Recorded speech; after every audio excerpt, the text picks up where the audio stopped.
Dr. Sarah Chen had spent 3 years on Outpost Sigma-17 without breaking a single protocol.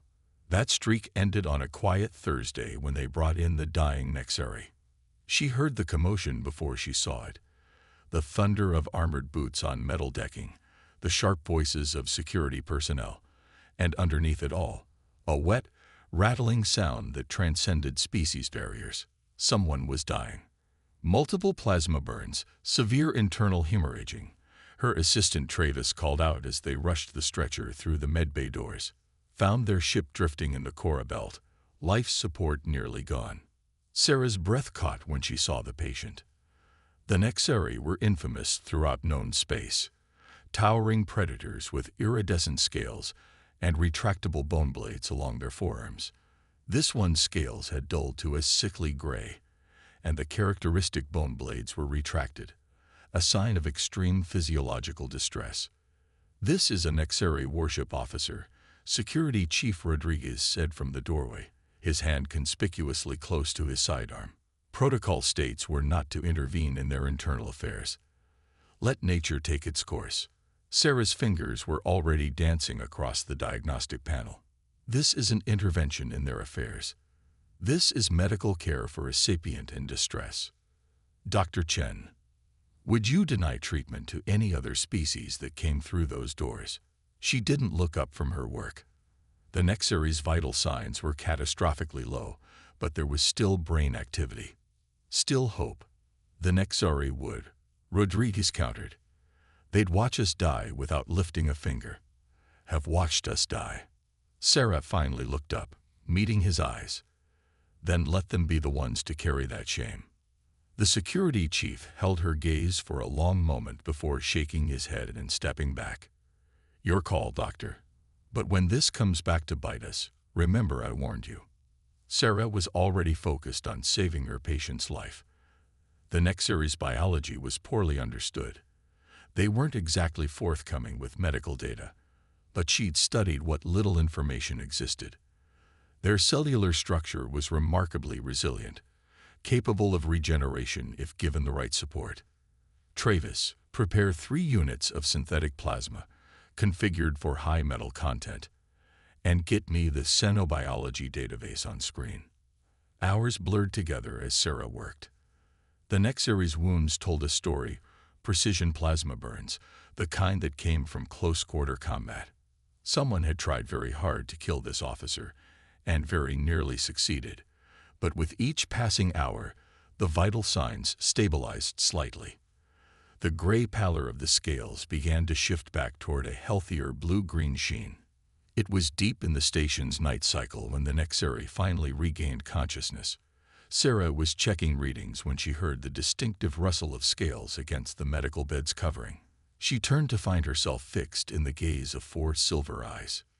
You saved me. The translator rendered the Nexari's voice in flat tones, but Sarah could hear the underlying confusion. I'm a doctor. It's what we do. The Nexari's head frills rippled, a gesture Sarah couldn't interpret. You know what I am. A patient who needed help. A sound emerged from the Nexari that the translator didn't catch. Something between a laugh and a cough. Simple answers. But nothing about this is simple, human doctor. I am Command Sentinel Vexra, and by saving my life, you may have doomed your station. Sarah checked the medical readouts before responding. Want to tell me why someone tried so hard to kill you?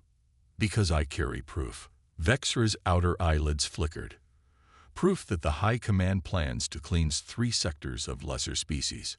Millions of lives, erased to make room for Nexari expansion.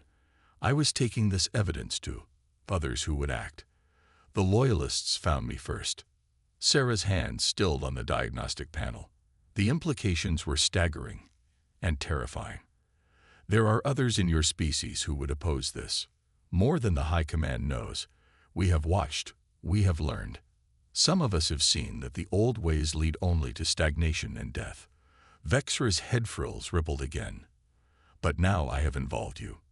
When they trace my ship here, we'll face that when it comes, Sarah said firmly. Right now, you're still healing. The plasma burns. Dr. Chen to the medbay office immediately. Rodriguez's voice cut through the room's speakers. Priority 1. Sarah squared her shoulders. Seems we'll be facing it sooner rather than later. She looked at her patient. Whatever happens, I won't apologize for saving the life. Vexra's outer eyelids flickered again. No. I begin to understand why some call humans dangerous. Not for your weapons or your ships, but for this stubborn insistence on hope. Sarah managed a small smile. Hope's gotten humanity through worse than angry Nexari. She walked to her office, where Rodriguez was waiting with Station Commander Puddle. Their expressions told her everything she needed to know. A Nexari battle group just appeared at the edge of our sensor range, Paddle said without preamble. 3 heavy cruisers. They're demanding we surrender the traitor we're harboring. They're not making it a request. Sarah thought of her patient, of the millions of lives at stake, of the chance, however small, to prevent a genocide. Commander, before you decide anything, there's something you need to know. She took a deep breath and began to explain, knowing that with each word, she was committing herself and possibly the entire station to a course that would reshape the galaxy. But as she spoke, she felt an odd sense of peace. Sometimes the right choice was also the hardest one. Behind her, through the office window, she could see Vexra watching with those alien silver eyes. And for a moment, she thought she saw something there that transcended species barriers. Hope. The price of mercy, it seemed, was about to come due. But Sarah Chen had no regrets. Some prices were worth paying. The Nexari battle group's ultimatum echoed through Outpost Sigma-17's command center. 6 hours to surrender Vexra, or face the consequences. Commander Puddle stood at the main viewport, watching the distant shapes of the warships, their hulls gleaming like predator scales in the starlight. They're positioning for a full blockade, Lieutenant Santos reported from the tactical station. No ships in or out, but they're staying outside our defensive perimeter. For now. Smart of them, Rodriguez muttered. Makes us look like the aggressors if we power up weapons first. Sarah Chen sat in silence, her medical tablet forgotten in her lap. The last hour had been a whirlwind of revelations as Vexra's data was verified. The genocide plans were real detailed timetables for the systematic elimination of 3 sectors worth of evolutionary dead ends, as the Nexari High Command called them. The Jurex colonies would be first, Paddle said quietly. Then the Hareth worlds. Finally, the Windrunner settlements. 17 billion lives, erased to make room for Nexari expansion. She turned to face the assembled staff. And now we're all that stands between them and destroying the evidence. Not quite all. The voice came from Sarah's tablet. Vexra's image filled the screen. The Nexari was still confined to the medbay, but technology let them participate. There are others among my people who would stand against this. The data I carry isn't just evidence of genocide. It's a signal key. A what? Rodriguez leaned forward. There are cells of resistance throughout Nexari space. Soldiers, scientists, engineers, all of us seeing the corruption of our leaders, the spiritual rot of empire. But we needed proof to act. Proof and a catalyst. Sarah felt the weight of silver eyes through the screen. And now they have both, she said softly. Indeed. Vexra's head frills rippled with what Sarah was learning to read as grim amusement. When I activated my distress beacon, it wasn't just a call for help. It was a message to every resistance cell in range. They know where I am. They know what I carry. And they know that humans, beings we were taught were beneath us, chose to save me when my own kind tried to kill me. The command center erupted in urgent conversation, but Sarah barely heard it. She was thinking of the implications. One act of mercy, cascading outward like ripples in a pond. How many others like Vexra were out there, waiting for a sign that change was possible? Commander, Santos called out suddenly. Multiple ships dropping out of FTL at the edge of the system. Nexari signatures, but they're civilian vessels. Transport ships, research vessels, Even a medical frigate. The first wave, Vexera said. Those closest to this sector. More will come. The question is whether they'll arrive in time. Patel's expression hardened. Time for what? Time to prevent the Loyalist fleet from silencing us all. They cannot allow this movement to spread. Better to destroy this station and everyone on it than risk the truth getting out. Vexera's scales shifted color slightly. Embarrassment. Shame. I am sorry to have brought this to your doorstep. Don't be, Sarah said firmly. Some things are worth fighting for. The next few hours were controlled chaos. The civilian Nexari ships took up position around the station, forming an impromptu defensive screen. Each vessel carried its own stories. Scientists unwilling to see their work used for genocide, merchants tired of seeing trading partners disappear, soldiers who remembered older, more honorable codes. Through it all, Sarah stayed in the medbay with Vexera, monitoring their recovery while the station buzzed with preparation around them. The Nexari was growing stronger by the hour, their natural regeneration enhanced by human medical technology. Your people are strange, Vexera observed as Sarah checked their wounds. You had every reason to let me die. Protocol, safety, common sense. Yet here we are. Here we are, Sarah agreed. Though I have to admit, when I took my medical oaths, I didn't expect them to lead to galactic revolution. No one ever expects revolution, Vexera said, until suddenly they're in the middle of one. They were quiet for a moment. The High Command believes that compassion is weakness, that mercy is a fault to be eliminated, but looking at what one human's mercy has sparked, their head frills rippled. Perhaps they fear it because they recognize its power. The station's alert klaxons cut through their conversation. Sarah's tablet lit up with Rodriguez's face. Doctor, get to emergency shelter. The Loyalist fleet is powering up weapons. Negative, Sarah said, already moving to prep the medbay for casualties. I need it here. Doctor. Chief Rodriguez, in about 10 minutes, this medbay is going to be full of people who need help. I don't care what species they are. I'm staying. Rodriguez looked like he wanted to argue, but the resignation in his eyes said he'd expected this answer. Your call, Doctor. Try not to die. Same to you. Sarah cut the connection and turned to find Vexera watching her with an unreadable expression. You continue to surprise me, they said. Sarah checked her supplies one last time. That's another thing about humans. We're full of surprises. Outside, the first shots of the battle lit up space like new stars being born. Sarah Chen, doctor and accidental revolutionary, squared her shoulders and prepared to face whatever came next. The price of mercy was proving steep indeed, but as she looked at Vexera, at the hope and change one simple act had sparked, she knew it was worth every cost. The revolution had begun, and it started with a single choice to save a life. Space bloomed with fire as the first salvos crossed between the Loyalist fleet and the defensive screen of civilian ships. Outpost Sigma-17 shuddered under the strain of its shields, its medical bay already filling with the wounded from damaged vessels that had managed to dock. Sarah worked tirelessly, moving from patient to patient, human, Nexari, and now others. News of the standoff had spread through nearby sectors, drawing ships from species that had long suffered under Nexari dominance. The Jurex had arrived first, their crystalline bodies glowing with barely contained energy. Then came the Hareth, their tentacled forms moving with deadly grace as they offered their assistance. Even a delegation of windrunners had appeared, their ethereal bodies casting rainbow shadows as they glided through the station's corridors. 3 more incoming.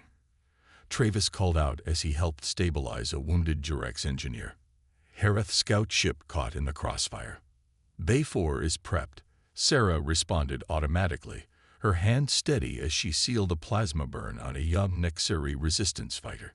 The stark differences between treating various alien physiologies had become almost routine in the past hours. Vexera, I need your help with triage. The Nexari Command Sentinel, now fully recovered, had refused to evacuate to a safer location. Instead, they moved through the medical bay with surprising grace, their knowledge of various species' anatomies proving invaluable. The Loyalists are holding back their main weapons, Vexra observed as they helped direct new arrivals. They fear damaging the station too severely. Why? Sarah asked, though she suspected she knew the answer. Because this has become more than they anticipated. Look around you, Doctor. In this room alone, there are species who have been enemies for generations, all united, all working together. If they simply destroy us, we become martyrs. But if they can capture us, control the narrative. Vexra's head frills rippled with dark humor. The High Command has always excelled at controlling narratives. A new explosion rocked the station, this one closer than the others. Sarah steadied herself against a medical bed as Rodriguez's voice came over the comm. They're testing for weak points in our shield grid. Commander Patel requests Vexra in the command center immediately. Sarah glanced at her former patient, seeing the weight of command settle back onto their shoulders. Go. We've got things handled here. But before Vexra could leave, the medical bay's doors slid open to admit an unexpected visitor. A Windrunner elder, their translucent form shimmering with internal light, glided into the room. The air seemed to crystallize around them as they spoke, their words translated into a haunting harmony. The storm breaks wider than you know. Everyone in the medical bay froze. Windrunner elders were known for their precognitive abilities, their warnings treated with utmost seriousness throughout known space. Speak plainly, Elder, Vexra requested, their tone respectful despite the urgency of the situation. We have seen the ripples of what began here. The Elder's voice chimed like crystal bells. The choice made in this room, to save rather than destroy, has awakened something long dormant in the galaxy's heart. Even now, word spreads through quantum channels and smugglers' rots. Species that have hidden from Nexari power for generations are rising. The collective of free worlds has called an emergency session. The remnant fleets are moving. Sarah felt her breath catch. The collective was the largest alliance of non-Nexari worlds, while the remnant fleets were the scattered remains of species whose homeworlds had been conquered by the Nexari Empire. If they were mobilizing. How long? Vexra demanded. Hours, perhaps, but the Loyalists know this too. They will not wait. The Elder's form pulsed with urgent light. They are preparing their final attack. As if in confirmation, the station's tactical alerts began blaring. Rodriguez's voice cut through again. All personnel, brace for impact. They're moving their dreadnought into position. Sarah looked around her medical bay. At the wounded of half a dozen species, at the staff working together regardless of their origins, at the hope and fear mingled on every face. One choice, she thought. One simple choice to save a life. And now, Doctor, Vexra's voice pulled her from her thoughts. Whatever happens next, know that you have changed the galaxy. Not through force of arms or shows of power, but through something the High Command never understood. The strength of compassion. Save the speeches for after we survive, Sarah replied, but she managed to smile. Now get to the command center. I have a feeling Commander Patel will need every advantage she can get.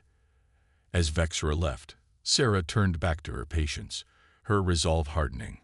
The Loyalist fleet might be preparing their final attack, but they didn't understand what they were truly fighting against. This wasn't just about politics or power anymore. This was about something far more fundamental, the right of all beings to choose mercy over violence, hope over fear. Outside, the dreadnought's massive form began to eclipse the station's viewport, its weapon ports glowing with building energy. But inside the medical bay, Sarah Chen continued her work, showing with every action that there was another way. The storm was breaking, yes, but storms could clear the air, reveal new horizons. And sometimes, in their aftermath, they left the world changed for the better. The Nexari dreadnought's shadow fell across outpost Sigma-17 like an eclipse, its massive hull blotting out the stars. In the command center, Commander Patel watched tactical displays light up with warning signals as the vessel's weapon systems reached full power. Final transmission from the Loyalist commander. Santos reported, her voice tight. They're giving us one last chance to surrender Vexera and all evidence of the genocide plans. Through the command center's windows, they could see the impromptu defensive fleet, civilian Nexari vessels, Jurex crystal ships, Harath strikers, and others, holding position around the station. A brave gesture, but against a dreadnought. Perhaps, Vexera said quietly, it is time to consider the cost of defiance. No, the word came from Sarah, who had finally left the medical bay to join the command staff. Her surgical scrubs were stained with the blood of half a dozen species, but her voice was firm. Look at what's happened here. In less than a day, ancient enemies have united. Species that once feared each other are working together, healing together. If we surrender now, we're not just betraying Vexera, we're betraying the hope we've given all these people. And if that hope gets them killed? Rodriguez asked, but there was more curiosity than challenge in his tone. Then they die for something they chose, Sarah replied. Not something forced on them by the High Command. Before anyone could respond, space itself seemed to shudder. Multiple FTL signatures burst into existence around the system's edges. Dozens, then hundreds of ships dropping out of faster-than-light travel in a cascading wave of arrivals. By all the stars, Santos breathed, watching her tactical display overflow with new contacts. The remnant fleets. They actually came. They were ships of every size and description, bearing the marks of civilizations the Nexari Empire had tried to erase. Some were ancient warships, preserved and hidden for generations. Others were civilian vessels converted for combat.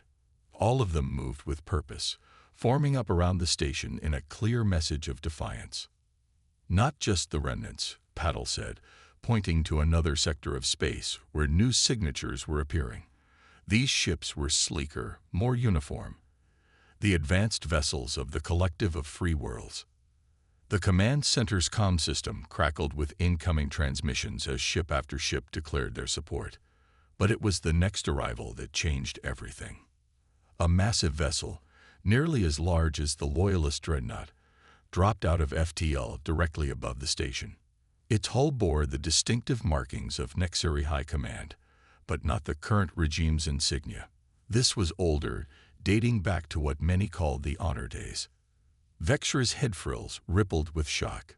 The Guardian Fleet. They were supposed to be destroyed centuries ago. We endured. A new voice filled the command center as the vessel established communications. We remembered the old ways, before empire became tyranny. We watched. We waited. And now, thanks to one human's choice, we have our moment. The Loyalist dreadnought was now caught between multiple hostile fleets, its tactical advantage evaporating by the second. Yet still it held position, its weapons charged. They'll fire, Vexera warned. The High Command would rather destroy everything than admit defeat. No, Sarah said suddenly, stepping forward. They won't. She nodded to Santos. Open a channel to the dreadnought. All frequencies. When the channel was open, Sarah spoke not just to the Loyalist commander, but to every ship in the system. I'm Dr. Sarah Chen. Hours ago, I made a choice to save a life, not because it was tactically advantageous, not because it served some greater plan, but because it was right. Look around you. Look at what that one choice revealed. A galaxy tired of fear, tired of destruction. You can fire. You can kill us all. But you cannot kill what we've started here. She paused, then continued softer, or you can make a different choice. Like I did. Like everyone here did. Choose to believe in something better. Silence stretched across space. The dreadnought's weapons continued to glow. Until, slowly, the energy signatures began to fade. Dreadnought is powering down weapons, Santos reported, her voice barely containing her amazement. They're requesting permission to join the defensive formation. A cheer went up through the command center, echoed across channels by the assembled fleet. Sarah felt Vexra's hand on her shoulder, the Nexari's scales shimmering with emotion. In our oldest legends, they said, there are stories of moments when the universe holds its breath, waiting for someone to show it a new path. You humans, you make such moments look easy. Sarah watched as the dreadnought moved to join the Guardian fleet, its crew choosing a new future. Not easy, she corrected, just necessary. Around them, ships of former enemies began coordinating defensive positions, sharing resources, offering aid. The price of mercy had proven high, but its rewards were proving higher still. A new galaxy was being born in the shadow of Outpost Sigma-17, founded not on power or fear, but on a simple human choice to value life over protocol. And this was only the beginning. 3 months after what historians would later call the Sigma-17 convergence, Sarah Chen stood in the newly constructed Hall of Resolution on the neutral world of Haven. The massive chamber, designed to accommodate representatives of every spacefaring species, hummed with anticipation as delegates gathered for the signing of the Galactic Concordat. The hall itself was a testament to the changes sweeping through known space. Its architecture blended elements from dozens of cultures. Jurik's crystal work catching and amplifying light. Hareth bioorganic supports providing structural harmony. Windrunner resonance chambers enhancing acoustics. Even the Nexari influence was present in the sweeping predator grace lines of the ceiling. Still getting used to all this, Commander Patil, now Ambassador Patil, asked, joining Sarah at one of the observation windows. Every day, Sarah admitted, watching as more delegates arrived. The former enemies now moved among each other with cautious but growing comfort. Sometimes I wake up thinking it was all a dream. If it is, we're all sharing it. Patel nodded toward the chamber center, where Vexra was engaged in discussion with representatives from the remnant fleets. The former Command Sentinel had become a bridge between the reformed Nexari leadership and the species they had once oppressed. The Loyalist forces had completely collapsed in the weeks following the standoff at Sigma-17. As news of the planned genocide spread, coupled with images of former enemies uniting in defense of justice, system after system had risen in support of change. The High Command had discovered too late that their greatest weapon, fear, had been transformed into something else by one human doctor's choice. You know, Sarah said, watching a group of young Nexari officers respectfully greeting a Windrunner elder, when I took that medical oath to do no harm, I never imagined it would lead to all this. That's the thing about principles. A familiar voice joined them. Rodriguez, now heading the Joint Security Force protecting the peace talks, looked unusually thoughtful. You never know how far they'll take you until you refuse to break them. A soft chime echoed through the hall, calling the delegates to order. Sarah found her designated seat among the human delegation, still somewhat amazed that she had been asked to help represent humanity in these historic proceedings. The Concordat itself was revolutionary, not just a peace treaty, but a framework for a new kind of interstellar society. The Nexari Empire would be reformed, its territories reorganized into autonomous regions. The collective of free worlds would expand to include former imperial subjects. The remnant fleets would help patrol newly established free trade zones. But perhaps most importantly, the document established principles that transcended species barriers. The right to self-determination. The obligation to aid those in need. The recognition that strength could be found in compassion as surely as in force. As the signing ceremony began, Sarah felt a presence beside her. Vexra had moved from their position to stand near their former doctor. I have been studying human history, the Nexari said quietly. Your species has a concept, a butterfly effect, where small actions create large changes. But I think perhaps we need a new term, the human effect, perhaps, where one act of compassion transforms an entire galaxy.